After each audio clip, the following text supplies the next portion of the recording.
Good morning, class 9 students. We will continue with our chapter skeleton system. Students, in my previous lecture, you have studied that how the human skeleton is made up of, and this human skeleton is divided into two parts, that is axial skeleton and the appendicular skeleton. In axial skeleton, it consists of three parts, that is skull, vertebral column and the ribs, which constitutes in a single axis. And you have also seen how the skull and the number of the bones present in each skull, vertebral column and ribs. Now in today's lecture we will continue with appendicular skeleton. Students, appendicular skeleton consists of limbs and girdles. Now the limbs is divided into two parts, that is forelimb and hind limb. Forelimb is the limbs of hand, arm, and the hind limb is the limbs of leg, that is thigh bone. Always remember, students. And appendicular skeleton attaches with the axial skeleton with the help of this limbs and girdles only. So students, this is the structure of human skeleton, and you can see here this is the forelimb, which constitutes of the arm, and this is the hand, and hind limb constitutes of the thigh bone, which is this and this part, and this is toe. So forelimb and hind limb. Now we will see about forelimb. In forelimb, a long bone is present, which is known as humerus, and also in the hand, radius and ulna is present, which makes the forelimb, and this constitutes in arm region. Now here carpals is known as wrist bone, which is 8 in number, and then metacarpals is present, which is 5 in number, and this phalanges are there, which is 14 bones are present in the phalanges. So this region is hand region and this region is arm region, which together makes the forelimb, and this forelimb is attached with the shoulder with the help of the girdles. Okay, so this region is known as shoulder girdle, and this hind limb region is attached to this pelvic girdle. So this is pelvic girdle and this is the shoulder, or also known as pectoral girdle. Now we will see about the hind limb. Hind limb constitutes the leg region, this leg region and this toe region. The hind limb consists of long femur, which is known as thigh bone. This is the strongest and the longest bone of the body. Like this question is asked that which is the strongest and longest bone of the body, so you will write the femur. Two long bones, the inner tibia and outer fibula. See here, tibia and fibula is also present in the leg region. Now here in the hand it was known as carpals, metacarpals and phalanges, and in the toe it is known as tarsals, metatarsals and phalanges. You can see here tarsals constitutes of 7 bones, metatarsals constitutes of 5 bones, and phalanges constitutes of 14 bones. So all this bones, this femur, tibia, fibula and all these bones together is 60 in number, and this four limb region, all the bones went together, it is added, this is also 60 in number. Total forelimb and hind limb, it is 120. 60 plus 60 is equal to 120. And from where the forelimb and hind limb is attached is known as girdle. As suppose forelimb is attached with the shoulder, so this region is known as shoulder girdle or pectoral girdle, and when the forelimb is attached with this pelvic girdle, like this bones is attached with the pelvic girdle. So we will see about the girdles now, students. Girdles are the parts of the skeleton which helps to articulate. Articulate मतलब attach होना, जुड़ना with the hind limbs and the main axial skeleton. So this girdles only helps to attach the fore or the hind limb to the axial skeleton. Axial skeleton of the body.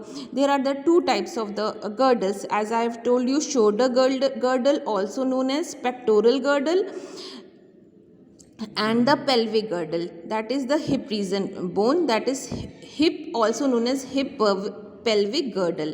Now the structure of the shoulder girdle, as you can see here, this is the structure of the shoulder girdle which attaches the forelimbs into themselves.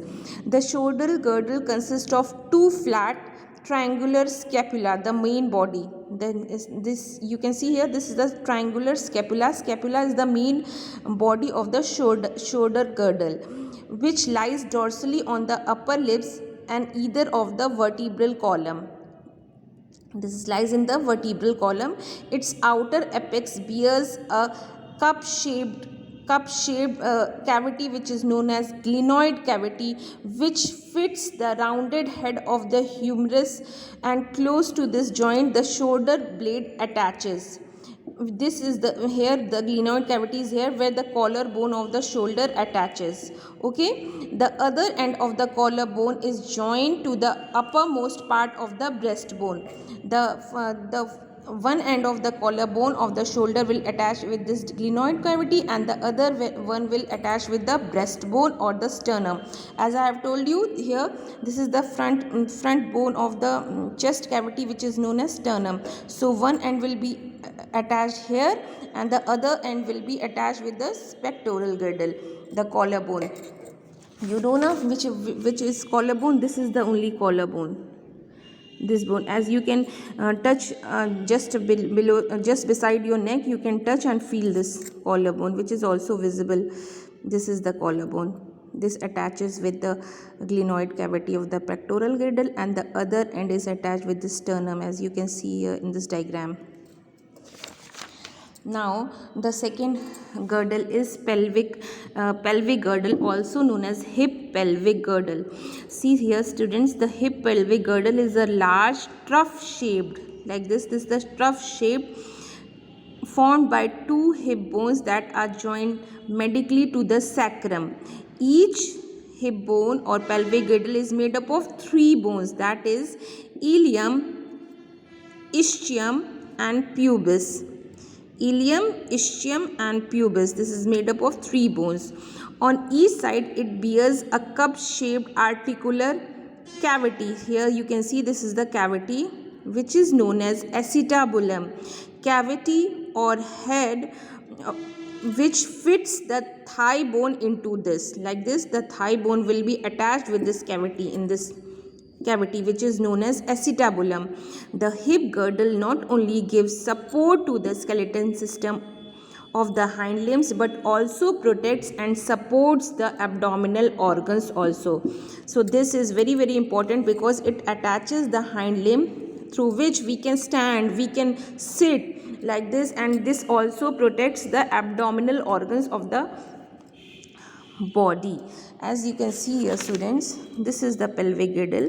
Here, as I have told you, a cavity is there which is known as acetabulum, from which the head of the femur, like this the head goes and attach into this acetabulum, and thus it provides the framework or support to the body.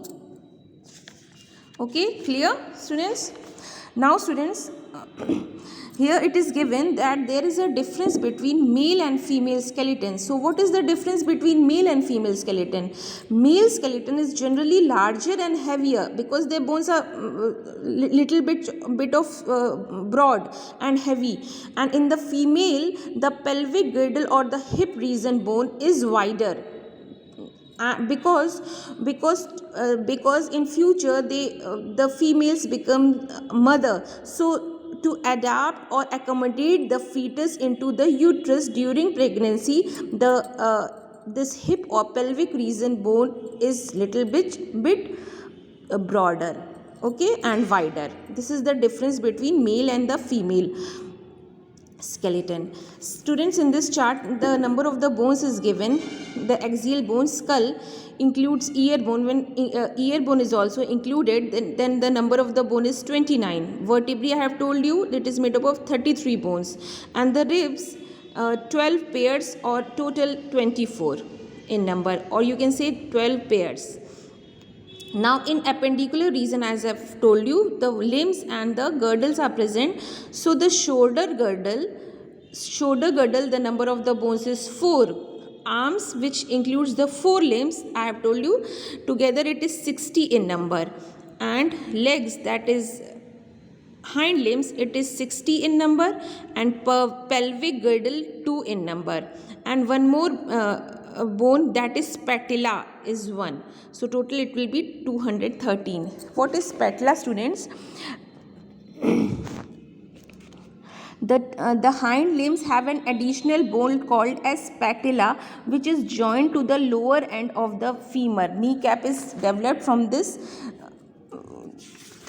from the tendon. See here, students, in when you will touch your knee here, this femur is here, and this is fibula and tibia. So in between, small ball like structure is there, which is known as patella, which is present in each leg. This patella, when you will touch your knee, you can feel the structure of this patella. So this is patella. Okay, I hope, students, this is clear. Once you go through the lecture and read by yourself also, and with the help of this skeleton system